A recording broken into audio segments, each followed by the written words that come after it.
Welcome to Sandhyarani world. Satyanarayana Swami పూజ చేసుకునే ప్రతి ఒక్కరూ ఈ ప్రసాదంని స్వామికి నివేదనగా ఇస్తారు.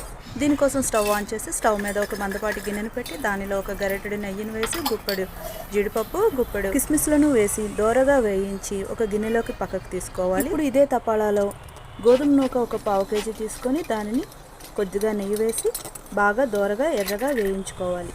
ఈ వేయించుకున్న ఈ నూకను కూడా ఒక ప్లేట్లోకి తీసి పక్కన పెట్టుకొని 1/2 లీటర్ పాలను కూడా ఈ గిన్నెలోకి వేసుకొని అలాగే ఒక గ్లాసుడి నీళ్లు కూడా వేసుకోవాలి. దీనిలోనే యాలకులు, పంచదార కొద్దిగా దంచినది 1 స్పూన్ వేసుకొని పాలు బాగా మరిగే వరకు ఉంచుకొని ఇప్పుడు మనం ఇందాక వేసుకున్నాం కదా ఆ నూక అంతటిని ఇందులో వేసుకొని బాగా కలుపుకోవాలి. ఒక 5 నిమిషాలు స్టవ్ని సిమ్లో పెట్టి మూత పెట్టి ఉంచితే నూక బాగా మగ్గిపోతుంది. ఇదే టైంలోని 2 గ్లాసుల పంచదారని వేసి బాగా కలుపుకొని దానిలోనే ఒక గరిటెడు నెయ్యిని అలాగే ఇందాక మనం తీసుకొని పెట్టుకున్న నెయ్యి, జీడిపప్పు, కిస్మిస్లను వేస్తే ప్రసాదం రెడీ.